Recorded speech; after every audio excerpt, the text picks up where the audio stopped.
नमस्कार दोस्तों, आप सभी का स्वागत है हमारे पॉडकास्ट के अंदर में, जिसका नाम है heart health with doctor Rohit Sane. मैं हूं आपका होस्ट दोस्त डॉक्टर अमन कपूर और आज के इस बहुत ही इम्पोर्टेंट पॉडकास्ट के टॉपिक के अंदर मैं आप सभी का स्वागत करता हूं। यह हमारा हिंदी में पहला पॉडकास्ट है, पहला कन्वर्सेशन है जो हम हिंदी भाषा में लेके आए हैं। ऐसे ही हम बीच बीच में इंग्लिश और हिंदी भाषा के मिक्स्ड कन्वर्सेशंस आपके लिए लेके आते रहेंगे, जहां पर हम चर्चा करेंगे कैसे आप अपने हार्ट की हेल्थ को और बेहतर बना सकते हैं। हमारे साथ में जुड़े हुए भारत के जाने माने heart disease universal expert doctor Rohit Sane. Doctor Sane sir, आपका स्वागत है आज के इस एपिसोड के अंदर में। हार्ट डिजीज और हार्ट अटैक के बारे में जब हम बात करते हैं तो डर तो लगता ही है। हार्ट अटैक का नाम सुन के ही हर कोई डर जाता है। सबसे बड़ा डर ये लगता है जब चेस्ट में पेन होता है या हार्ट अटैक सस्पेक्टेड रहता है या हार्ट अटैक होता है। इस स्थिति में जब डॉक्टर के पास में हॉस्पिटल में एक इंसान पहुंचता है तो उन्हें कहा जाता है कि आपको अर्जेंटली सर्जरी की जरूरत पड़ेगी। अर्जेंटली आपको या तो एंजियोप्लास्टी करना पड़ेगा या तो बाईपास करना पड़ेगा। तो पहले एंजियोग्राफी किया जाता है उनका, उसके बाद में कहा जाता है एंजियोप्लास्टी या तो बाईपास अर्जेंटली करना पड़ेगा। ऐसी स्थिति में कई लोग घबरा जाते हैं। दो चीजें होती है, या तो कुछ लोग करा लेते हैं, कुछ लोग डरे होते हैं कि करना चाहिए या नहीं करना चाहिए। तो यहाँ पर क्वेश्चन ये आता है कि कितनी अर्जेंट होती है एंजियोप्लास्टी या बाईपास करना। दूसरा, इससे डरना चाहिए या नहीं डरना चाहिए। ये दो क्वेश्चंस हैं। ओके, अब हम लोग ऐसा पकड़ के चलते हैं कि हार्ट अटैक उस बंदे को हो चुका है और हार्ट अटैक के नॉर्मली जो 6 घंटे होते हैं, जो 6 घंटों में अपने को वो एक स्पेशल इंजेक्शन होता है, उस इंजेक्शन को अगर दिया जाए या वो दवाइयाँ दी जाए तो उन दवाइयों की वजह से ये हार्ट अटैक हम रोक सकते हैं उन 6 घंटों में, जिनको हम 6 गोल्डन आवर्स करके बुलाते हैं। हम लोग ऐसा पकड़ के चलते कि वो 6 घंटे ऑलरेडी बीत चुके हैं और अगर ये 6 घंटे अब बीत चुके हैं और अब हमको एंजियोग्राफी और एंजियोप्लास्टी बताई जा रही है, तो इस एंजियोप्लास्टी का अब यहाँ पे बहुत ही छोटा रोल हो जाता है। अगर हम ठीक तरह से समझ ले तो हार्ट अटैक मतलब क्या? तो हार्ट अटैक मतलब एक खून की गुत्थी होती है।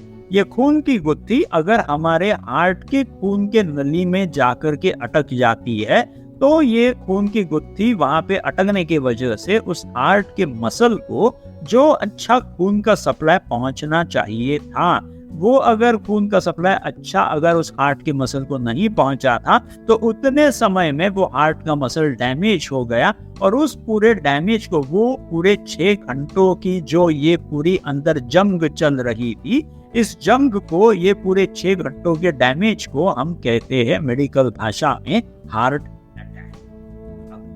अगर ठीक तरह से आप समझ लिए होंगे तो हार्ट अटैक ये किस वजह से हुआ? तो उस खून के गुत्थी के वजह से। अब इस खून के गुत्थी के जैसा ही और एक शब्द आता है जिसको बोला जाता है चर्बी की गुत्थी। नॉर्मली जब एंजियोग्राफी हम यूं ही करते हैं तो उस एंजियोग्राफी में जो हमको दिखाई पड़ता है वो होता है फैट प्लाक, या तो जिसको हम ब्लॉकेज बोलते हैं, या वो होती है चर्बी की गुत्थी। तो चर्बी की गुत्थी और खून की गुत्थी, ये दोनों में जमीन आसमान का फर्क है। तो ये जो फर्क दोनों में है, वो चर्बी की गुत्थी चर्बी से निर्माण होती है, खून की गुत्थी खून में से निर्माण होती है। चर्बी की गुत्थी अपने शरीर में निर्माण होने के लिए वक्त कितना लेती है? तो 2 से 6 साल। वही खून की गुत्थी जो हार्ट अटैक का निर्माण करती है, वो खून की गुत्थी निर्माण होने के लिए अपने शरीर में समय कितना लगता है? तो 2 से 6 सेकंड्स। चर्बी की गुत्थी अगर हाथ में पकड़ लो तो रुई के जैसा आपको सॉफ्ट महसूस होगी। खून की गुत्थी जो हार्ट अटैक निर्माण करती है वो पत्थर की तरह सख्त महसूस होगी। चर्बी की गुत्थी खुद ब खुद खून का सप्लाई कंप्लीटली ब्लॉक नहीं कर सकती, वाइल खून की गुत्थी खून का सप्लाई ब्लॉक किए सिवाय और कुछ कर नहीं सकती। तो चर्बी की गुत्थी ये डायरेक्टली हार्ट अटैक खुद ब खुद ला नहीं सकती, और खून की गुत्थी मतलब ब्लड क्लॉट ये हार्ट अटैक के सिवाय और कुछ ला नहीं सकती। तो अगर आपको हार्ट अटैक आया हुआ है तो ये हार्ट अटैक उस खून की गुत्थी के वजह से था, वो ब्लड क्लॉट के वजह से था, वो उस चर्बी की गुत्थी के लिए नहीं था। पर अगर हम एंजियोप्लास्टी के बारे में सोच रहे हैं तो एंजियोप्लास्टी ये चर्बी की गुत्थी के ऊपर का इलाज है, खून के गुत्थी के ऊपर का इलाज नहीं है। एंजियोप्लास्टी ये फैट प्लाक, अथेरोमेटस प्लाक के ऊपर का इलाज है, ब्लड क्लॉट के ऊपर का इलाज नहीं है। तो अगर हमको एंजियोप्लास्टी के बारे में बताया गया है और हमारे दिमाग में डर है तो सिंपल से इन्वेस्टिगेशन हमको करा के लेने हैं। अगर हार्ट अटैक के बाद हमको किसी ने एंजियोप्लास्टी के बारे में सजेस्ट किया है तो सिंपल सी चीज हमको ये देखनी है कि अगर हमारे हार्ट में ऑलरेडी डैमेज हो चुका है, जो हमको 2 डायमेंशनल इकोकार्डियोग्राफी ये एक टेस्ट होती है, ये 2D इको अगर हम करा देते हैं और उसमें अगर अपने को दिखाई पड़ता है कि हमारे हार्ट की जो मसल थी, जो हार्ट अटैक की वजह से ऑलरेडी उस मसल की डैमेज हो चुकी है, अगर वो डैमेज ऑलरेडी होने की वजह से हमारा इजेक्शन फ्रैक्शन ड्रॉप हो चुका है, तो उस चीज में अब एंजियोप्लास्टी का कोई रोल दिखाई नहीं देता, क्योंकि एंजियोप्लास्टी करने के बाद ये जो डैमेज्ड मेरा मसल है ये फिर से नॉर्मल होने के चांसेस बहुत कम है। So the first test that you get to do post heart attack is going to be a 2D। अब हार्ट अटैक के 6 हफ्तों के बाद फिर से हम दूसरे इन्वेस्टिगेशन कर सकते हैं, which is called as a stress test. ये स्ट्रेस टेस्ट मतलब आपको साधारण 9 से 15 मिनट उस ट्रेडमिल पे दौड़ना होता है और उसमें हम देखते हैं आपकी स्ट्रेस टॉलरेंस कैपेसिटी। स्ट्रेस मतलब वो हार्ट अटैक के टाइम जो स्ट्रेस निर्माण होता है हार्ट के ऊपर, उसको टॉलरेट करने की ताकत आपके हार्ट में है या नहीं। अगर ये स्ट्रेस टॉलरेंस कैपेसिटी में अगर आप 9 या 15 मिनट जो भी प्रोटोकॉल होगा उस पे आप अगर पूरी तरह से दौड़ नहीं पाए और उसमें आपको दिखाई पड़ा कि खून का सप्लाई कम पड़ा हुआ है, जो खून का सप्लाई बढ़ाने की जरूरत है, तो उसके लिए आपके पास एंजियोप्लास्टी एक उस पे सोल्यूशन है, लेकिन उसके साथ आपके पास नॉन इन्वेजिव कई सारे सॉल्यूशंस होते हैं जो आप लेकर के आपके खून के सप्लाई को, उस हार्ट के डैमेज्ड पार्ट को खून का सप्लाई बढ़ा करके फिर से हार्ट को आप नॉर्मल करवा सकते हो। So second investigation is stress test. The third investigation that you can get it done is going to be called as an angiography with a fractional flow reserve assessment। मतलब FFR की assessment हो सकती है angiography through, जो सिर्फ blockage नहीं बताएगा तो ब्लॉकेज के आगे जाने वाला खून का सप्लाई आपके हार्ट को इनफ हो रहा है कि नहीं, ये भी आपको वो बताएगा। तो अगर आपके हार्ट को आने वाला खून का सप्लाई ब्लॉकेजेस के बियॉन्ड अगर जाने वाला खून का सप्लाई अगर इनफ है, 0.8 पॉइंट के ऊपर है, तो आपको एंजियोप्लास्टी की जरूरत नहीं। लेकिन अगर वो खून का सप्लाई 0.8 के नीचे है और आपको अगर आपका खून का सप्लाई विदाउट एंजियोप्लास्टी आपको इंप्रूव करना है तो वो भी पॉसिबल है। सो एंजियोप्लास्टी अगर बोली जाती है तो आपको डरने की जरूरत नहीं। अगर आप ये चाहते हो कि एंजियोप्लास्टी जैसा ही इफेक्ट, एंजियोप्लास्टी जैसी ही इंप्रूवमेंट, एंजियोप्लास्टी जैसे ही बेनिफिट्स आपको एंजियोप्लास्टी बिना करे आपको चाहिए होंगे, वो भी अवेलेबल है और उसके लिए आपको डरने की जरूरत नहीं। बट अकॉर्डिंग टू मी आगे जाकर के ये समझना जरूरी है आप एंजियोप्लास्टी करे या ना करे। At the end of the day lifestyle modification is going to be the most important part, और वो अगर कर देते हो तो आप रास्ता कौन सा भी इस्तेमाल करो, आप इन्वेजिव एंजियोप्लास्टी का ले लीजिए या नॉन इन्वेजिव आप खून का सप्लाई बढ़ाने के बारे में देख लीजिए, दोनों के बाद भी लाइफस्टाइल मॉडिफाई करना बहुत जरूरी होगा। और ये लाइफस्टाइल मॉडिफाई करने से अपना हार्ट तो इम्प्रूव होगा ही फंक्शनिंग में, एज वेल आगे आने वाला धोखा जो है अगले हार्ट अटैक का, वो भी आप कई प्रतिशत से कम कर पाओगे। थैंक यू डॉक्टर सानी, आपने अभी जो डिटेल में हमें समझाया है, स्पेशली डर कम करने के लिए एक बहुत इंपॉर्टेंट आपने साइंटिफिक मेथड हमें बताए, जिसके अंदर में कुछ चेकअप्स है, जैसे 2D एको है, स्ट्रेस टेस्ट है। बट एक स्ट्रेस टेस्ट एक ऐसा शब्द है जिसके आते ही हर कोई डर जाता है, स्ट्रेस में आ जाता है कि मेरे हार्ट पे स्ट्रेस आएगा, मैं ट्रेडमिल पे चलते चलते अगर मुझे कुछ हो गया तो मुझे चेस्ट पेन हुई। तो ये जो डर है, इसके अगेंस्ट स्ट्रेस टेस्ट क्या है और ये डरना हमें कितना जरूरी है, और ये कौन कर सकता है कौन नहीं कर सकता है, थोड़ा हमें प्लीज गाइड कीजिएगा।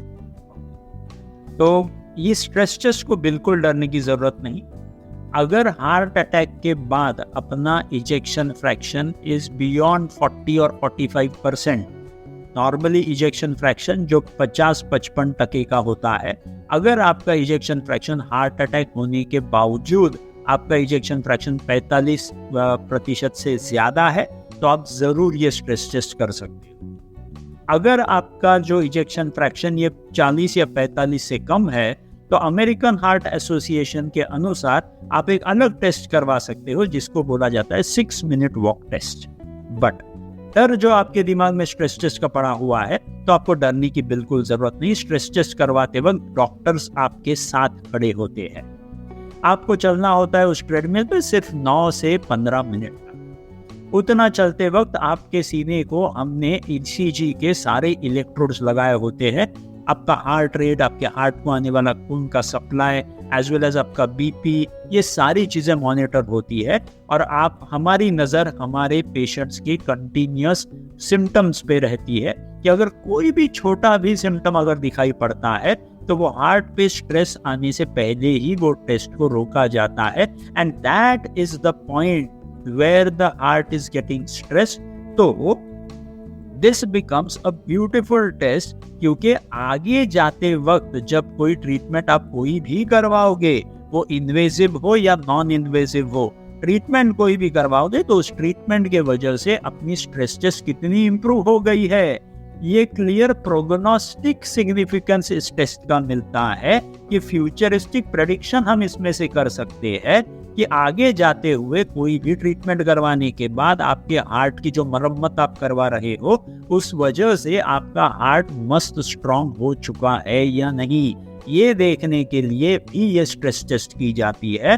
सो एवरी हार्ट अटैक के बाद मेरे हार्ट में डैमेज हुआ है कि नहीं, ये देखने के लिए एक तो 2D को होता ही है, लेकिन मेरे हार्ट की जो एक्सरसाइज टॉलरेंस कैपेसिटी है, मैं कितना एक्सरसाइज कर सकता हूँ, कितना दौड़ सकता हूँ, कितना स्ट्रेस ले सकता हूँ, ये देखने के लिए स्ट्रेस टेस्ट करनी भी इक्वली इम्पोर्टेंट होती है। इसे डरने की जरूरत तो बिल्कुल नहीं। Thank you so much doctor सानी, आपने जो हमें बहुत डिटेल में गाइडेंस दिया है रिगार्डिंग एंजियोप्लास्टी, बाईपास, उसके क्या फ़ायदे हैं, क्या नहीं है, कहाँ पे वो काम करेगा, कहाँ पे नहीं काम करेगा, इन्वेस्टिगेशंस जैसे कि 2D एको हो गया, एंजियोग्राफी विद FFR और स्ट्रेस टेस्ट, इनके बारे में आपने जो जानकारी दी है, VO2 मैक्स के बारे में जो आपने जानकारी दी है, और क्यों हमने स्ट्रेस टेस्ट से नहीं डरना चाहिए, इन सब के बारे में जो आपने हमें डिटेल में और बहुत ही सिंपल भाषा में समझाया, उसके लिए बहुत बहुत धन्यवाद। फ्रेंड्स, ये पॉडकास्ट आप दोबारा जरूर सुनिएगा, क्योंकि इसके अंदर के कुछ तथ्य हैं जो आपने ध्यान में रखने बहुत ज़रूरी हैं, और सिर्फ अपने तक ही नहीं इसे सीमित रखना है, अपने फ्रेंड्स, फैमिली मेम्बर्स सबकी तरफ इसे भेजिएगा। लेट एवरीबडी अंडरस्टैंड, सब सुने, सब समझे इसे और अप्लाई करें। याद रखिए जाते जाते एक बहुत इंपॉर्टेंट चीज़ ये है कि आप अपने लाइफस्टाइल पे काम कीजिए, यही सबसे इम्पॉर्टेंट फैक्टर रहने वाला है आपका VO2 मैक्स बढ़ाने में, आपका हार्ट अटैक के खिलाफ और अन्य बीमारियों के खिलाफ बचाव करने में, और यही एक फैक्टर बहुत बहुत और बहुत इम्पॉर्टेंट रहने वाला है आपकी जिंदगी को हेल्दी बनाए रखने में। सो हेल्दी रहिएगा, स्वस्थ रहिएगा, मस्त रहिएगा, और ऐसे ही हमारे साथ में जुड़ते रहिएगा। टिल द नेक्स्ट एपिसोड, मैं डॉक्टर अमन कपूर आप सबसे अलविदा लेता हूँ। धन्यवाद। Thank you.